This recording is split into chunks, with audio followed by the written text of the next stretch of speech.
Roberto Contreras grew up in Mexico City, the oldest of 6 children. He attended all boys' schools throughout his elementary and high school years, which were great fun for him. Although Mexico City had great divisions between those who had money and those who did not, Roberto was raised in a middle-class family. I just happened to be lucky enough to grow up in a middle-class family that was going up in the scale thanks to the fact that my father, became a businessman, an entrepreneur.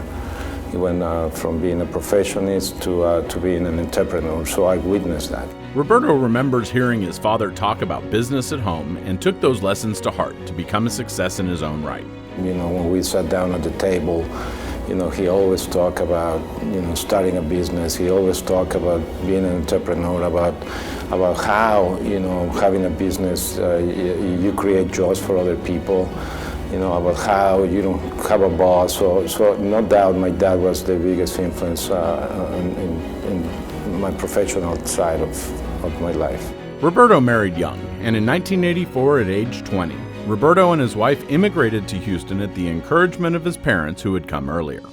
The younger Contreras discussed whether or not to come because they had not imagined moving to the United States, but ultimately, they decided to give it a try.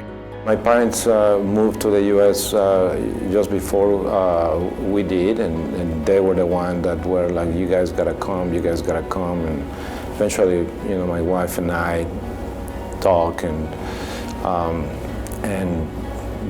we decided that if we didn't like it, we could always go back. But if we don't go and try it, we don't know where we're missing. Like many who come here, Roberto had an image of what he expected to find in the United States. I always imagined, people being nice, streets being clean, things working much better than any other place, a lot of space, and it was a big contrast, every time I saw the U.S. or I saw things from the U.S., you didn't see as many people in the street as you see in Mexico. So yeah, I guess just everything better. Not knowing English, Roberto first enrolled at Blinn Junior College before later transferring to the University of Houston. At the time, UH was more of a commuter school. Roberto was married and working, so he focused on his studies rather than campus life. I tell you what, I really wanted to get out of there as soon as possible and then start working.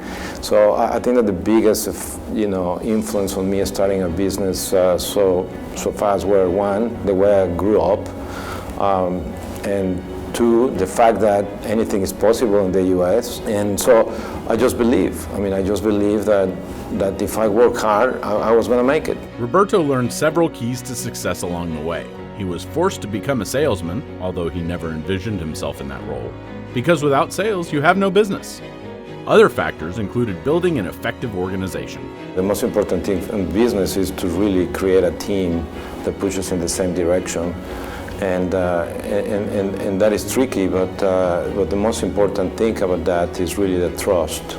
Because anybody could make mistakes in business, but if you are trying to go in the right direction and you have a team that supports you, things just happen well.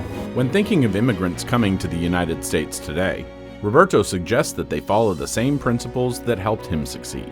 If I can give an advice to a new immigrant coming into this country, it's several things. One, of course, is be a family man. That having support from your family really helps. In my case, having support from my wife, was very, very important. From my parents was very, very important, and then having kids kind of propelled me and push me to work hard. So obviously, working hard is it is a must. But when you are coming here, you are ready for that. So if I gotta give an advice, is try to integrate. Roberto is grateful for the opportunity to give back to the community and continue helping others. He points out that we must realize that these new residents have come to the United States because they want to improve their lives, and they must believe they can make it. The reality is that you are coming here because it's better than where you were, and you're not entitled to anything. So if you take that approach, you're going to make it. You're going to make it.